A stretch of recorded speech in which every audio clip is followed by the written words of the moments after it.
Je me présente, Pierre Fauchard, Manager chez Orange. Je suis aujourd'hui en compagnie de Fabio Guillot, cofondateur de We Are Digital, qui sera notre expert pour la session d'aujourd'hui.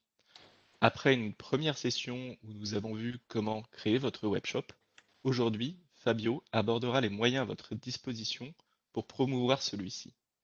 Je vous invite à poser vos questions dans le chat, si tant est qu'il y en ait durant la session, et nous prendrons un moment avec Fabio en fin de session pour y répondre. Je vous laisse donc entre les mains de Fabio pour cette présentation de comment promouvoir votre webshop. Fabio, je t'en prie. Merci. Merci Pierre. Bonjour à tous et bienvenue à ce webinaire organisé par Orange. Aujourd'hui, on va jeter un petit coup d'œil à comment on peut promouvoir un webshop en utilisant des techniques de marketing digital. Moi, je suis Fabio, je me présente aussi. Je suis expert en marketing digital et cofondateur de We Are Digital, une agence spécialisée dans ce même domaine. Aujourd'hui, je vais tout d'abord essayer de vous donner un aperçu de ce qu'on devrait ou pourrait prendre en compte quand on veut se lancer dans le marketing digital. Et plus spécifiquement, ce qu'on devrait faire pour vraiment promouvoir un webshop. Alors, tout d'abord, c'est bon à savoir que vous vous trouvez dans un marché qui est en croissance permanente. Vous n'êtes donc pas seul à déjà avoir ou peut-être à vouloir commencer avec un webshop. Comme vous voyez, en 2021, on prévoit que les ventes mondiales à travers e-commerce vont dépasser les 4 trillions de dollars. En d'autres termes, il y a vraiment beaucoup de concurrence. Et pour ça, c'est très important de prendre les bonnes initiatives en termes de marketing digital. Quand on parle de promouvoir, on fait facilement le lien avec, disons, faire de la publicité. Mais dans notre contexte, promouvoir signifie bien plus que ça. Que veut-on donc dire quand on parle de promouvoir? C'est en effet la question centrale de ce webinaire. Si on regarde le monde du marketing digital, il faut bien faire une distinction entre 3 éléments. Le premier élément, c'est ce qu'on appelle le owned. Le owned, c'est ce qui est à moi. Toutes les choses que je contrôle moi-même. L'exemple le plus connu est mon propre site web, ou dans le cadre de ce webinaire, votre propre webshop. Mais pensez aussi aux applications mobiles et aux bases de données avec, par exemple, d'adresses email. Donc, en termes de promotion, ce qui est important ici, c'est qu'on utilise des contenus pour faire en sorte que le site soit trouvé plus facilement dans les moteurs de recherche. On parle ici de la technique de SEO. SEO est l'abréviation anglaise de Search Engine Optimization. Et je vais dire quelque chose à propos de SEO plus loin dans la présentation. Mais on utilise des contenus également, par exemple, pour communiquer dans une emailing adressée aux contacts dans notre base de données, par exemple. Pensez à des newsletters qu'on utilise aussi pour faire de la promotion. De toute façon, pour être clair, quand je parle de contenu, je me réfère à des textes, des vidéos, des photos, des infographiques, etc.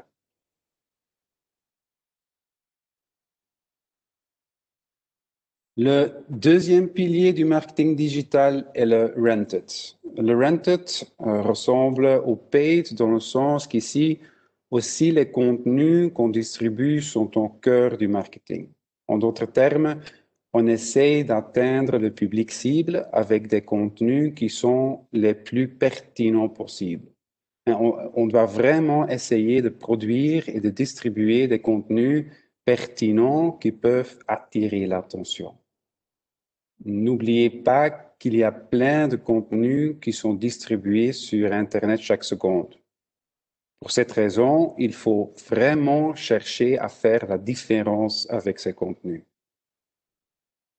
On parle de rented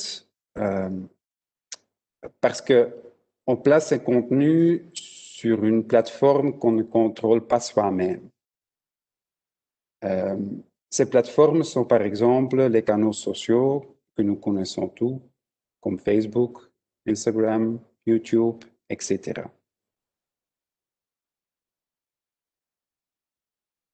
Le dernier pilier du marketing digital est le paid. Le paid est faire de la promotion au sens le plus strict. C'est vraiment faire de la publicité en utilisant des techniques publicitaires payantes. Hein. Donc, on doit payer. Donc, on paye pour une pièce de promotion spécifique qu'on distribue à une cible qu'on peut spécifier, par exemple, sur base des intérêts, de géolocalisation ou d'autres paramètres qui varient d'un réseau à l'autre.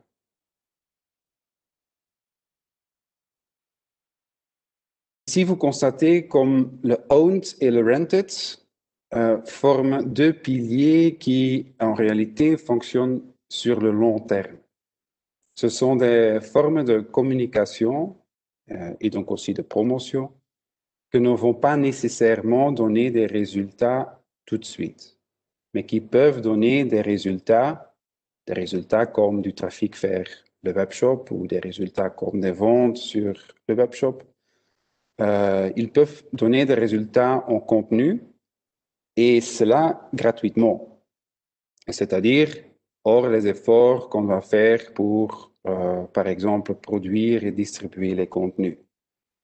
Ces efforts ont évidemment aussi un prix. Notez ici que pour ces deux piliers, qui sont basés sur ce qu'on appelle le content marketing, hein, on utilise aussi les mots organic ou organique, hein, à l'opposé du terme paid de paid advertising.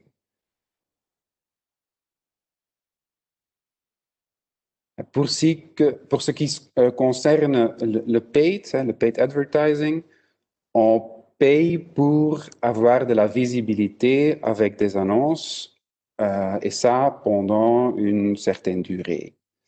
Grâce à cette visibilité, on peut obtenir des résultats tout de suite. Mais j'ai bien dit peu, comme beaucoup dépend de la qualité et de la structure des campagnes qu'on met en place. Donc, contrairement au owned et rented, on travaille ici sur le court terme. Il faut savoir que beaucoup de techniques payantes ne sont pas toujours très simples à appliquer. L'expérience et la volonté d'expérimenter plein de choses sont vraiment importantes pour essayer de trouver ce qui fonctionne pour un webshop et pour une cible spécifique.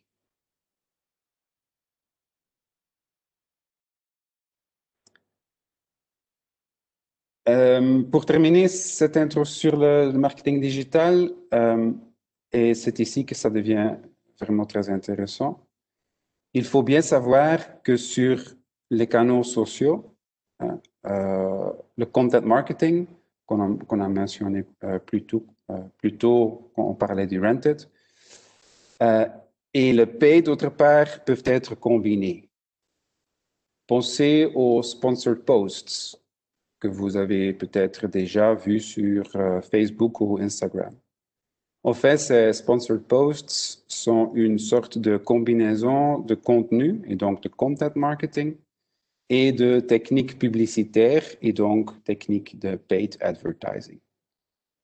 En d'autres termes, on produit des contenus qu'on va poster sur le canal social pour après les booster, comme on dit, vers son groupe cible.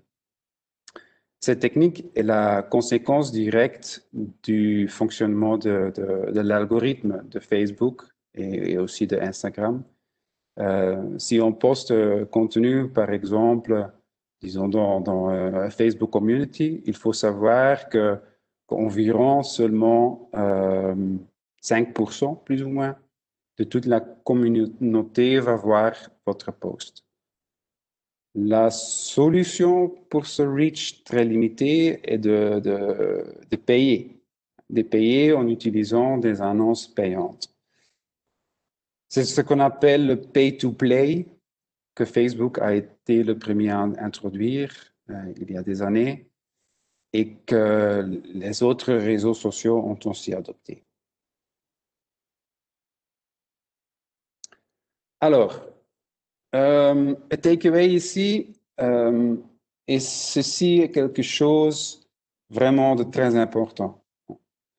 Promouvoir veut dire beaucoup plus que simplement afficher des publicités sur des sites ou des canaux sociaux. Promouvoir, c'est vraiment une combinaison de content marketing et de paid advertising. C'est penser en termes de contenu qui pourrait intéresser le groupe cible et en même temps, c'est chercher à réaliser des résultats en termes de trafic ou de vente à travers des annonces.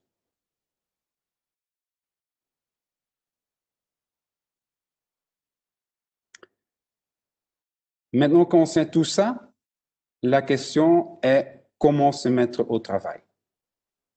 Et j'essaierai de vous donner des instructions en 7 démarches. Prenez ça comme un point de départ, comme pour chacun de vous, les nécessités sont probablement différentes.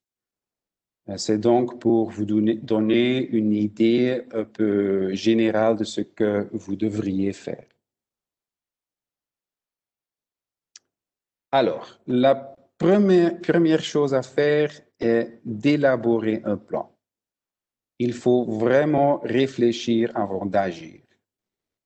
Dans beaucoup de cas, on ne réfléchit pas suffisamment d'avance et on commence sans avoir des objectifs définis. Avec cette image, je veux indiquer qu'on ne peut pas sous-estimer la complexité du marketing digital et surtout que les choix d'objectifs auront un impact direct sur la stratégie, sur les canaux, sur les outils, les groupes cibles qu'on veut atteindre, etc. Je ne vais pas aller dans les détails, mais je veux surtout illustrer combien d'aspects peuvent entrer en jeu dans ce contexte du marketing digital.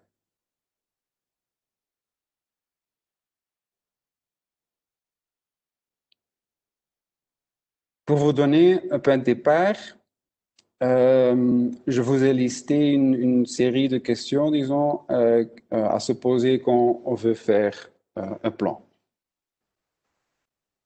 Une première question est: quelles sont nos valeurs?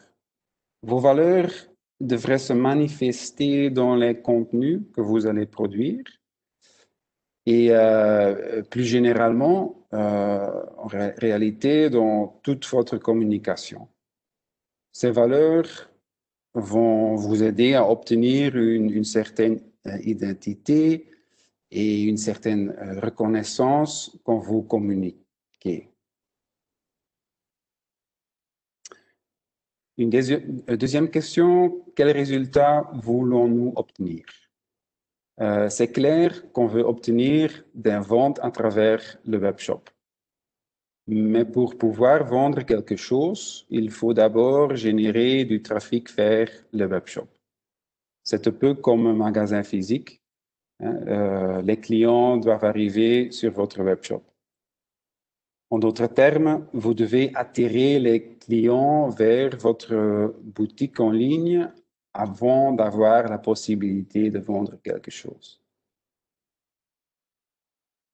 Quel groupe cible voulons-nous atteindre? Un grand avantage qu'on a quand on utilise le marketing digital, c'est la possibilité d'avoir un ciblage très spécifique. Certainement pour les canaux ou les annonces payantes, pensez à Facebook et Instagram. On peut définir très en détail qui doit voir nos annonces. Que voulons-nous raconter en tenant compte de nos valeurs? Comme déjà dit, les valeurs qu'on a définies forment une sorte de guide pour nous aider à produire nos contenus. La question ici est de déterminer ce qu'on veut dire. Et encore mieux, c'est question de trouver la correspondance entre ce que nous voulons raconter, hein, et ça c'est sur base de nos objectifs et nos valeurs, et ce que, d'autre part, notre public cible veut entendre. Ce que ce public cible cherche, disons. En anglais, ici, on parle de ce qu'on appelle le sweet spot. Et une dernière question, comment allons-nous atteindre nos groupes cibles? La réponse à cette question est qu'on doit bien réfléchir quels canaux sont les plus adaptés à notre objectif. Tout d'abord, souvent, on ne peut pas commencer sur tous les canaux, par exemple parce qu'on n'a pas le temps ou n'a pas le budget. Donc, on doit donc faire des choix.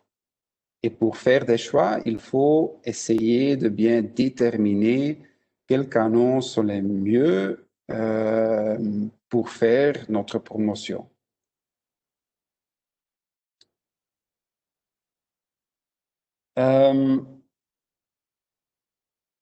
Cela n'est pas toujours quelque chose qu'on sait dès le début.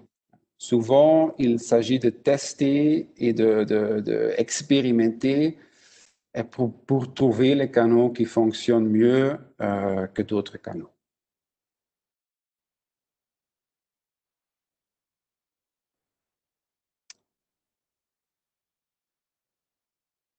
Et c'est, disons exactement, cela comporte la nécessité d'avoir des outils qui peuvent nous aider à suivre ce qui se passe sur notre webshop.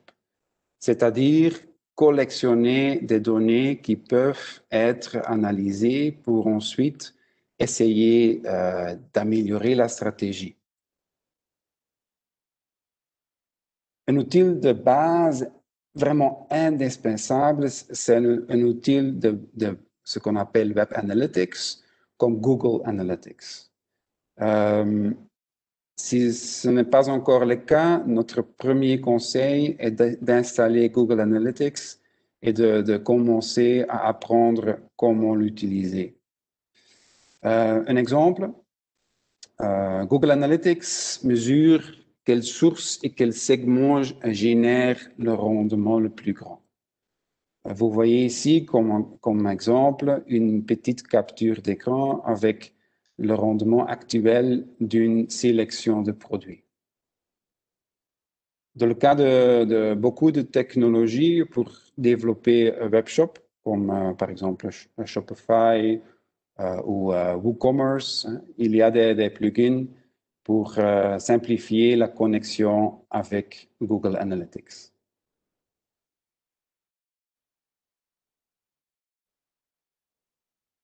Troisième étape, construisez-vous une base de données.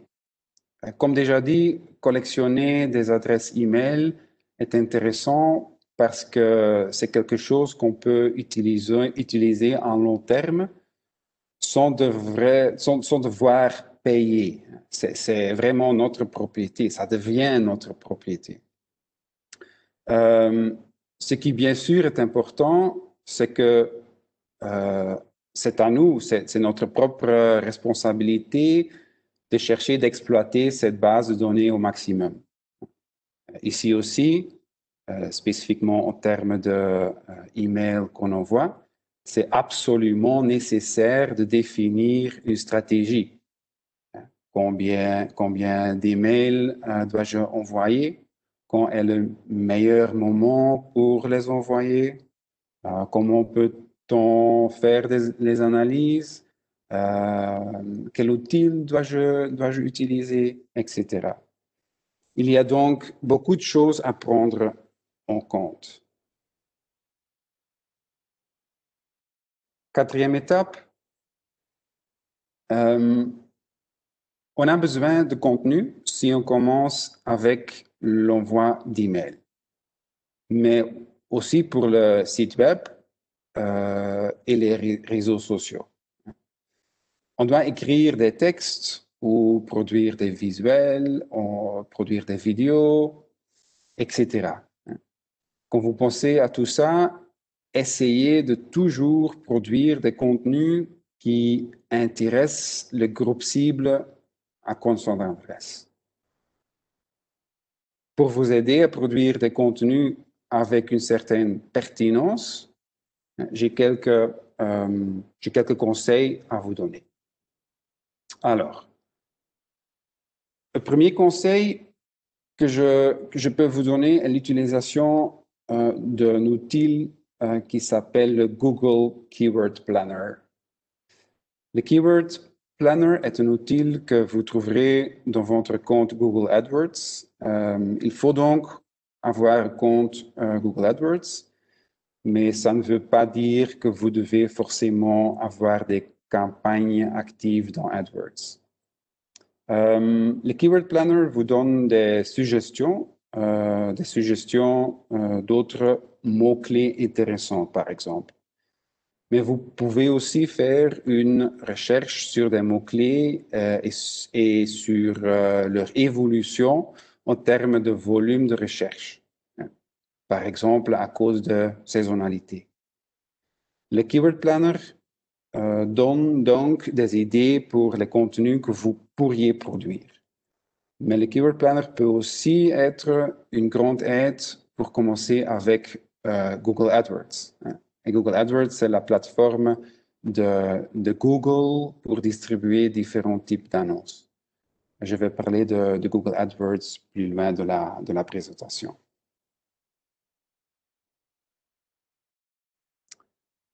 Le deuxième outil que vous pouvez utiliser pour votre recherche, disons, des mots-clés est un autre outil aussi de Google. Et c'est le Google Search Console. Je vous conseille de lier le Search Console à votre webshop. Et c'est ça pour avoir une idée des mots-clés qui mènent du trafic vers votre webshop. Parce qu'avec cette connaissance, vous pouvez à nouveau améliorer votre contenu en utilisant davantage de mots-clés qui donnent déjà des résultats.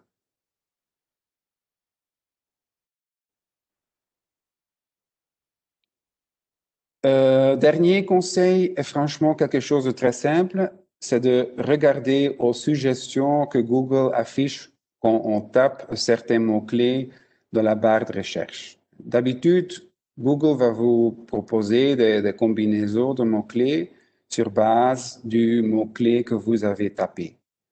Ces suggestions sont typiquement des combinaisons populaires avec des volumes de recherche plus élevés et sont donc certainement à envisager pour créer vos contenus. OK, poursuivons avec l'étape numéro 5. SEO ou Search Engine Optimization, comme déjà dit. SEO est une technique avec beaucoup d'aspects qui, tous ensemble, améliorent la position de votre webshop dans la liste des résultats de recherche dans un moteur de recherche comme par exemple Google, et ça pour un certain mot-clé. En termes de SEO, je vais me limiter à ce que vous pourriez normalement faire vous-même, les métadatas. Les mots-clés que vous avez recherchés avec les outils que je viens de vous expliquer sont un parfait point de départ pour les métadatas de votre site. Les métadatas sont des éléments que les utilisateurs de votre site ne voient pas nécessairement, mais qui sont utilisés par un moteur de recherche comme Google pour créer le résultat de la liste des résultats de recherche. En même temps, un bon usage des métadatas sera aussi une grande aide pour obtenir un positionnement plus haut dans la liste des résultats de recherche. Et évidemment, plus haut sera votre positionnement, plus de trafic sera dirigé vers votre webshop. Dans l'exemple, vous voyez comment les métadatas sont utilisés par Google dans les résultats du moteur de recherche. Je parle des résultats organiques et pas des annonces. Le titre bleu que vous voyez est défini sur base de ce qu'on appelle le title tag que vous avez défini sur votre page. La partie en gris au-dessus du titre bleu est définie sur base de la meta description qui a été insérée dans le site.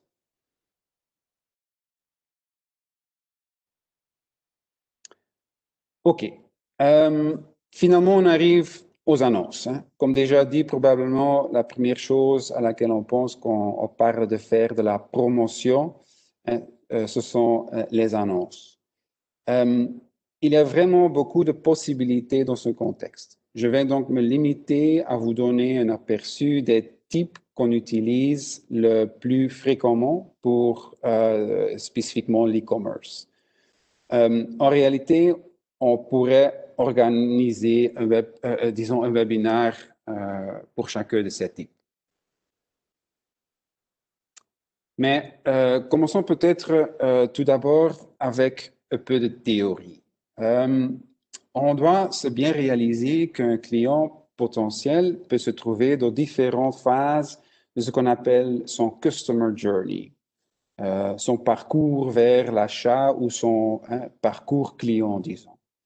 Ici, vous voyez le modèle typiquement utilisé par Google avec quatre étapes, le See, Think, Do, Care. Mais il y a aussi d'autres modèles plus simples ou plus élaborés qui pourraient être utilisés. Cela veut simplement dire qu'il faut idéalement prévoir différents types d'annonces en fonction des différentes phases. L'annonce pour quelqu'un qui est simplement en train de scanner, disons, sans déjà avoir une idée spécifique de ce qu'il cherche, pourrait être différent de l'annonce qu'on utilise pour quelqu'un qui sait parfaitement ce qu'il veut ou recherche. C'est bien évidemment un petit peu plus théorique, mais quand on cherche à optimiser ce qu'on fait, c'est un cadre qui pourrait vraiment aider pour obtenir de meilleurs résultats. Le premier canal à considérer est Google Search Ads. Et c'est vraiment le premier canal que je vous conseille d'implémenter parce que c'est un canal où on peut annoncer tenant compte de ce qu'on appelle l'intention spécifique de votre groupe cible. Dans la capture écran, vous voyez des exemples de Google Search Ads. Ce sont bien des annonces écrites comme indiqué ici.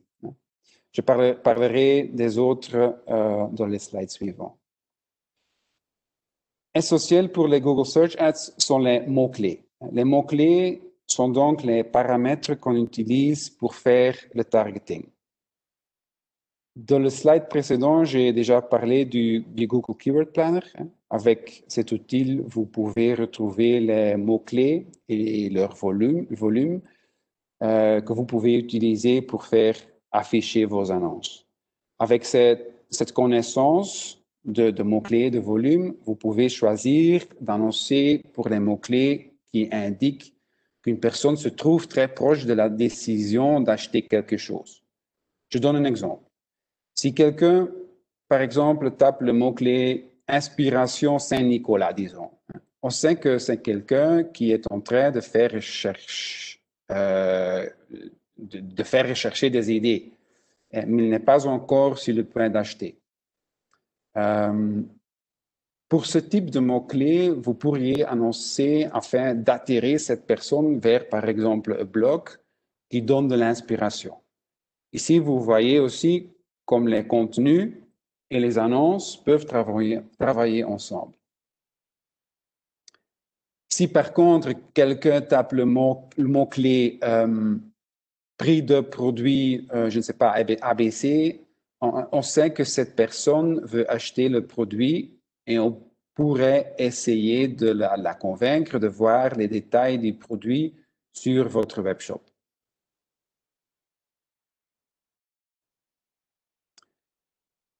Le deuxième canal que vous pourriez utiliser est le Google Shopping. Comme vous voyez sur le slide, les annonces Google Shopping sont celles qu'on retrouve au nom de la page. Typiquement au-dessus ou à la droite des annonces Google, de Google Search. Ces annonces sont également liées avec certains mots-clés. Quand quelqu'un tape mot-clé, le mot-clé qu'on a défini pour ces annonces, Google va les afficher. Techniquement, le Google Shopping fonctionne avec des product feeds. Les product feeds est une base de données avec les détails des produits qu'on propose, comme une photo, une description, le prix, etc. Si vous avez une offre limitée sur votre webshop, vous pouvez faire tout ça manuellement, mais si l'offre sur votre webshop est déjà plus importante, je vous certainement conseille d'utiliser un outil spécifique qui permet de gérer cette base de données de façon semi ou quasi automatique.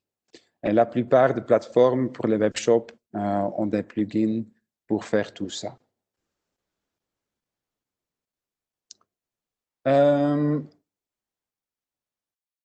Le dernier type d'annonce dans le domaine de Google spécifiquement, c'est le Google Remarketing. Contrairement au Google Search et au Google Shopping, la technique du remarketing n'est pas liée à des mots-clés, mais au comportement d'un utilisateur, les comportements qu'un utilisateur a déjà eu sur votre webshop. Un exemple typique est quelqu'un qui visite le webshop sans acheter quelque chose. À cet utilisateur, vous pouvez montrer des annonces avec, par exemple, les produits qu'il a déjà consultés sur le webshop. Comme vous voyez sur le slide, le type d'annonce est une bannière avec, par exemple, les produits consultés ou des produits similaires.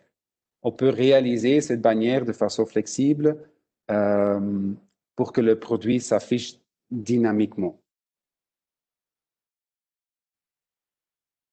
Passons à Facebook et en réalité aussi à Instagram. N'oubliez pas qu'Instagram fait partie de l'univers Facebook et qu'on peut gérer ses annonces à travers ce qu'on appelle Business Manager. Le Business Manager est le nom de l'environnement technique pour gérer les annonces sur Facebook et aussi sur Instagram. Pour faire votre targeting des annonces e-commerce sur Facebook et Instagram, on peut utiliser les paramètres que Facebook, disons, obtient des profils, comme l'âge, l'intérêt, le sexe, le comportement, etc. Vous voyez ici la même typologie d'annonce sur Instagram que pour Facebook. Mais peut-être quelque chose de plus général que je n'ai pas encore dit, et cela vaut pour tous les canaux que je viens de mentionner, c'est que pour tous ces types d'annonces, on travaille avec un modèle de prix qui s'appelle CPC. CPC est l'abréviation anglaise pour Cost per Click. On paye donc à chaque fois qu'un utilisateur clique sur l'annonce. En d'autres mots, à partir du prix pour un clic, vous pouvez calculer en combien de clics vous pouvez attendre avec un certain budget. Et finalement, on arrive à la septième et dernière étape de notre processus. Comme déjà dit, le marketing digital est un mix d'actions autant sur le court que le long terme. Il faut donc être conscient que c'est quelque chose de cyclique, disons. Il faut constamment analyser les résultats, il faut optimiser sa stratégie, il faut implémenter des adaptations. Et tout ça, il faut toujours le faire en tenant compte des objectifs qu'on essaie de réaliser. Pour vous mettre sur la voie de comment faire une analyse, j'ai ici une liste de paramètres que vous pourriez analyser en Google Analytics.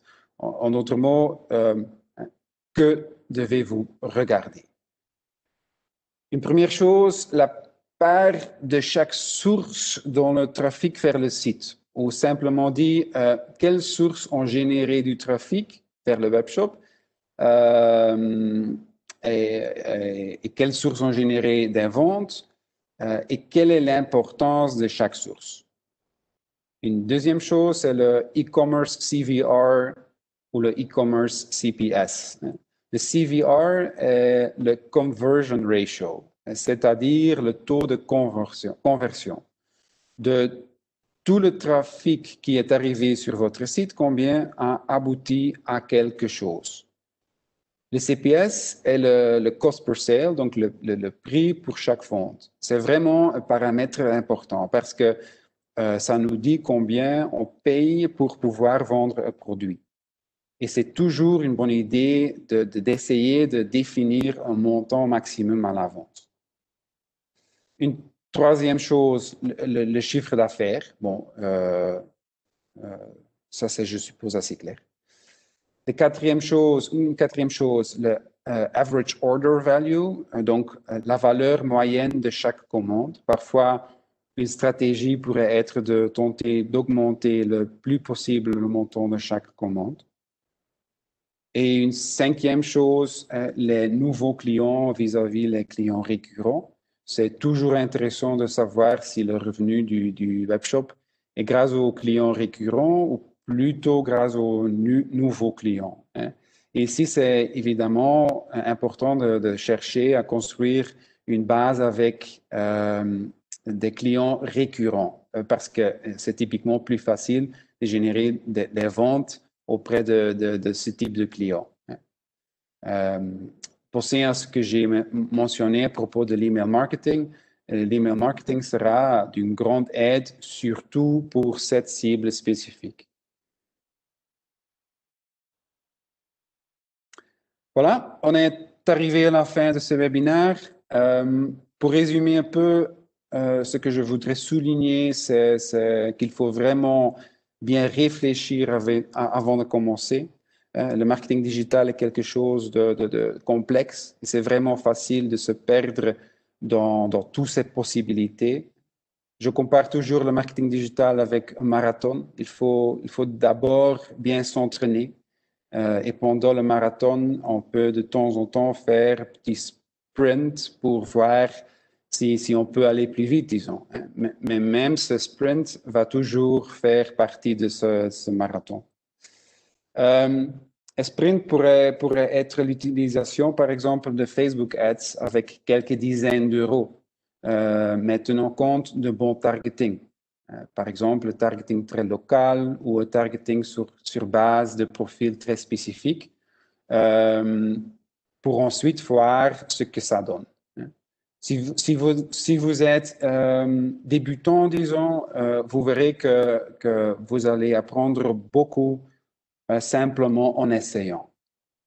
C'est pour ça que je vous conseille de commencer par définir très bien ce que vous voulez obtenir, de faire des expériences très spécifiques, de aussi bien analyser les résultats et peut-être aussi d'optimiser ce qu'on fait en essayant d'obtenir de meilleurs résultats. Je ne crois pas qu'on a encore du temps pour des questions, mais je vous invite de toute façon à m'envoyer un email Si vous avez des questions, je ferai de mon mieux pour répondre le plus vite possible.